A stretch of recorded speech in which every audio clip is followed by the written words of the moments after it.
सुरुवातीला बीडच्या संदर्भात अत्यंत महत्त्वाची बातमी।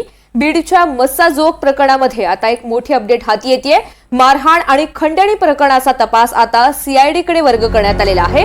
मस्साजोग येथील अवादा एनर्जी प्रकल्पाच्या आवारामध्ये 6 डिसेंबर रोजी झालेली मारहाण आणि 11 डिसेंबर रोजी सुनील शिंदे यांनी दाखल केलेला खंडणीचा गुन्हा आता तपासासाठी सीआयडी कडे वर्ग करण्यात आलेला आहे।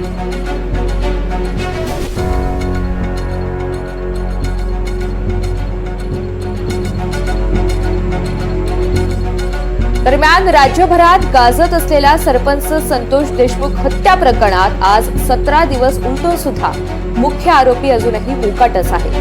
मुख्य आरोपी सुदर्शन फुले, सुधीर सांगळे आणि कृष्णा आंधळे या तिघांना पोलीस अजूनही त्यांचा शोध घेऊ शकलेले नाहीये।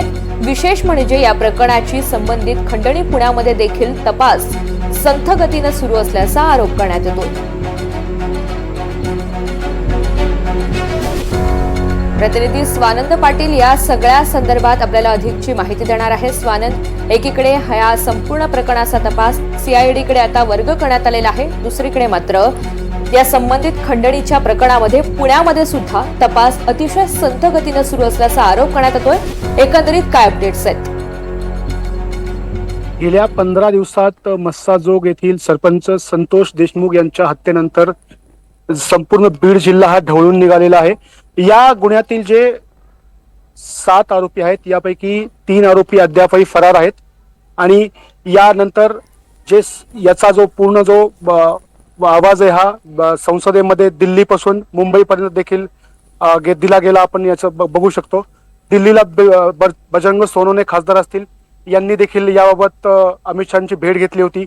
त्यानंतर नागपूर येथे झालेल्या अधिवेशनात स्वतः भाजपचे आमदार आणि राष्ट्रवादीचे आमदार यांनी देखील याबाबत मोठा हे आंदोलन त्या ठिकाणी केलं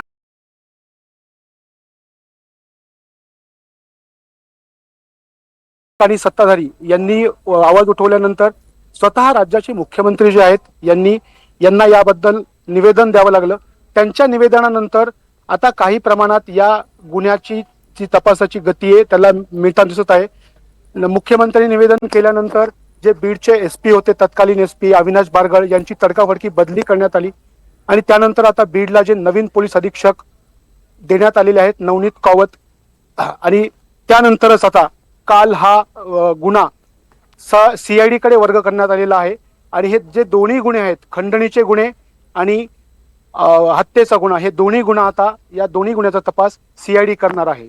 तुझ्या निश्चित, त्यामुळे पुढील 3 ते 6 महिन्यामध्ये या संपूर्ण प्रकरणाच्या संदर्भातली कारवाई पूर्ण करू असं आश्वासन अगदी देवेंद्र फडणवीस यांनी विधानसभेमध्ये सुद्धा दिलेलं होतं आणि आता सीआयडी कडे हा तपास जाणार आहे। त्यामुळे काय कारवाई केली जाते, काय गोष्टी निष्पन्न होतात हे आपल्याला पाहायचंय। स्वानंद, धन्यवाद सविस्तर माहितीसाठी।